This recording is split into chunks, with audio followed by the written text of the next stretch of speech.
जैसा कि आपको पता है कि लास्ट के वीडियो में हम लोगों ने सर्कमफेरेंस एंड एरिया के कुछ क्वेश्चंस के बारे में बात की जो बेसिक क्वेश्चंस आपके होते हैं। लेकिन अगर सपोज़ क्वेश्चन आपका थोड़ा सा चेंज फॉर्म में आ गया या फिर आपको कुछ दूसरी चीज़ें पूछ लेगा जो मैं आपको इस बताने वाला हूँ, तो आप उस पर क्वेश्चन भी इजीली सॉल्व कर पाएंगे। आप लोग ध्यान दीजिएगा ताकि आपको इस पर समझ में आ जाएगा। अब जैसा कि आप लोग देख रहे हैं कि यहाँ मैंने इस ट्रस्ट के जो टॉप पे आपका यहाँ का एक सर्कल मेंशन किया हुआ है और सर्कल पे यहाँ पे सेंटर से मैंने दोनों रेडियस को एक कॉर्ड से ज्वाइन कर रखा है, कॉर्ड के दोनों एंड से ज्वाइन कर रखा है। तो आप लोग देख पा रहे हैं कि जो ये हमारे पास पूरा पोर्शन है ओ पी आर और आपका ये जो क्यू वाला पोर्शन है, इसको हम लोग क्या कहते हैं, इसको हम लोग कहते हैं सेक्टर। सेक्टर मतलब क्या होता है, जैसा आपने देखा है एक केक होता है, ठीक है ना। अगर उस केक को अगर आप काटते हो एक रेडियस से, आप जैसे सपोज अगर आपका एक केक है इस तरीके से है और उसको अगर आप ऐसे काटोगे तो जो ये वाला जो पोर्शन होता है इसको हम बोलते हैं सेक्टर। क्लियर, सब समझ में आ गया आप लोगों को। और अगर आप इसके दोनों एंड को ज्वाइन करते हो इस तरीके से, जैसे मैंने यहाँ पे ज्वाइन कर रखा पी और क्यू को, तो जो ये पोर्शन हमारे पास रहता है इसको हम बोलते हैं सेगमेंट। क्या बोलते हैं? सेगमेंट। तो आई होप आपको ये दोनों चीज़ समझ में आ गई होगी। अब इसमें भी क्या होता है, आपका माइनर होता है, मेजर होता है। तो जैसे आपका ये वाला जो पोर्शन है, ये छोटा सा जो पोर्शन है, इसको हम बोलते हैं माइनर सेक्टर, और जो पूरा बचा है ना उसको हम बोलते हैं मेजर सेक्टर। सिमिलरली आपका जो पी से क्यू है, ये क्या आपका छोटा पार्ट है पूरे सर्कल का, तो उसको बोलेंगे माइनर सेगमेंट, और बाकी पूरे क्या बोलेंगे हम लोग, मेजर सेगमेंट। तो ये आपको छोटी सी बात, छोटा सा जो आइडिया था मैंने बता दिया सेक्टर और सेगमेंट के बारे में। अब क्वेश्चन में अगर आपसे बोलते हैं कि एरिया और सेक्टर निकालो, तो आप कैसे निकालेंगे? अब तो आपको बस इतना पता होना चाहिए, θ/360 इंटू पाई आर स्क्वायर। अब आपको पता है कि जो पूरा जो सर्कल होता है उसका एंगल कितना होता है, 60 होता है। अगर सेक्टर आपने बनाया तो वो कुछ ना कुछ एंगल पोस्ट कर रहा होगा सेंटर पे, उसको आप यहाँ मेंशन कर देंगे। और वो जो आपका एंगल पोस्ट कर रहा होगा पूरे सर्कल में से कुछ हिस्से का होगा, तो इसलिए मैंने यहाँ पे लिखा θ/360 इंटू पाई आर स्क्वायर। अगर आपको सेगमेंट निकालना है, सेगमेंट मतलब अगर आपको ये वाला पोर्शन निकालना है जो मैंने यहाँ पे शेड कर दिया है, तो ये कैसे निकालेंगे? अगर आप इस सेक्टर के एरिया में से अगर इस ट्राइंगल का एरिया माइनस कर देंगे, जो कि मैंने मेंशन कर दिया 1/2 r square sine square theta. ये भी आपका एक फॉर्मूला होता है ट्राइंगल का एरिया निकालने का डायरेक्टली, तो आप इसको लगा के वहाँ से सेगमेंट का एरिया निकाल सकते हो। और अगर क्वेश्चन में आपसे पूछ ले कि what is the length of arc या what is the length of segment, तो हम लोग θ/360 इंटू 2 पाई आर करके निकाल सकते हैं, क्योंकि जो भी आप निकालने वाले वो उस पूरे सर्कल का कोई ना कोई पार्ट होगा, इसलिए यहाँ पे मैं उसको इंटू में 2 पाई आर या फिर पाई आर स्क्वायर से मेंशन कर रहा हूँ। और जैसा यहाँ पे क्वेश्चन देख पा रहे हैं आप लोग, लिखा हुआ है कि in a circle of radius 21 centimetre and arc subtend an angle of 60 degree at the centre. यानी कहने का मतलब क्या है कि हमारे पास में जैसे ये सर्कल है, ये सर्कल का सेंटर है, और सर्कल के सेंटर पे हम लोग क्या कर रहे हैं, मतलब इस क्वेश्चन के अकॉर्डिंग इसके सेंटर पे क्या हो रहा है, 60 डिग्री का एंगल क्या हो रहा है, सबटेंड हो रहा है। और रेडियस कितनी है हमारे पास, 21 सेंटीमीटर और 21 सेंटीमीटर। अब क्वेश्चन में आपसे क्या बोला है, फाइंड करने के लिए द लेंथ ऑफ आर्क। हमें इस आर्क के अंदर निकालना, जैसे मैंने इसको 0 का OAB मैंने इसको नेम प्रोवाइड करवा दिया। यानी हमसे क्या बोल रहा है, find the length of arc, यानी हमें ये निकालना है कि A से B तक की लेंथ क्या होगी। सबसे पहला क्वेश्चन क्या है, लेंथ ऑफ आर्क। और जब हम लेंथ ऑफ आर्क की बात करें तो हमने पहले ही आपको बताया था फॉर्मूला क्या लेना, आपको θ/360 इंटू 2 पाई आर।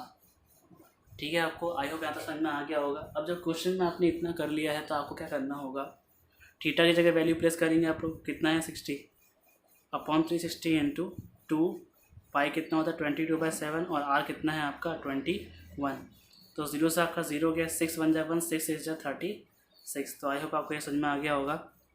अब आपको पता है कि 7 1 जा 7, 7 3 जा 21, 3 1 जा 1, 3 2 जा 6, 2 1 जा 1, 2 1 जा 1। तो यानी कुल मिला के हमारे पास आंसर कितना है 22 सेंटीमीटर। तो हमारे पास आर्क की लेंथ कितनी आ गई, 22 सेंटीमीटर। अगर क्वेश्चन में आपसे जैसा अगला, इसी में जो सेकंड पोर्शन है वो क्या लिखा हुआ है, find the area of sector. आपको क्या निकालना है, उस सेक्टर का एरिया निकालना जो इस आर्क की वजह से बन रहा है। तो मैंने बताया था कि जब आपको एरिया बोलेगा सेक्टर का, एरिया ऑफ सेक्टर, तो फॉर्मूला क्या लगाना है, आपको फॉर्मूला लगाना है θ/360 इंटू पाई आर स्क्वायर। तो आप सिंपली इसमें वैल्यू प्लेस करके यहाँ से इसका आंसर निकाल सकते हैं, ठीक है ना। और जो आखिरी वाला क्वेश्चन है कि find the area of segment by corresponding chord, यानी जो अगर मैं इन दोनों पॉइंट को ज्वाइन करवा लूँगा तो ज्वाइन करवाने से जो कॉर्ड बनेगी, उस कॉर्ड से जो आपका जो सेगमेंट फॉर्म हो रहा है, जो ये वाला जो सेगमेंट फॉर्म हो रहा है, उसका आपको एरिया निकालना है। मैंने आपको बताया सेगमेंट होता क्या है, तो आई होप आपको समझ में आ गया होगा और मैं आपके लिए यहाँ पे इसको सॉल्व भी कर देता हूँ। आप लोग देखिए ज़रा, आप लोग ज़रा देखिएगा। जैसे मैंने क्वेश्चन में आपको मेंशन किया था कि हमें क्या निकालना है, उस सेगमेंट का एरिया निकालना है। तो एरिया ऑफ सेगमेंट कैसे निकालते हैं? Area of segment equal to जो सेक्टर का एरिया है, उस सेक्टर के एरिया में से आपको ट्राइंगल का एरिया माइनस करना होगा। मैंने आपको बताया था।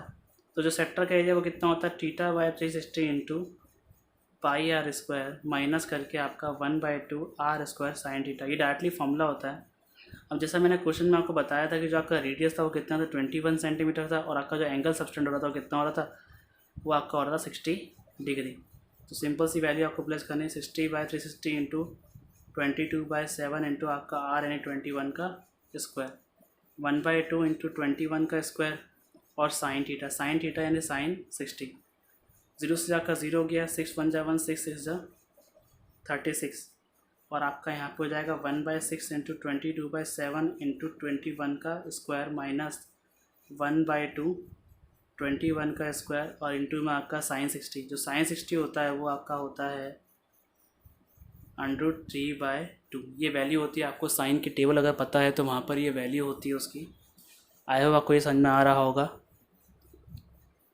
अब जैसा कि आप लोग देख पा रहे हैं यहाँ पर, इतना करने के बाद अब आप सोच रहे हैं मैंने इसको एक्सपेंड क्यों नहीं किया, क्योंकि मैं डायरेक्टली ये वैल्यू पूरे में से कॉमन निकाल दूँगा ताकि मेरा कैलकुलेशन थोड़ा सा कम हो जाएगा।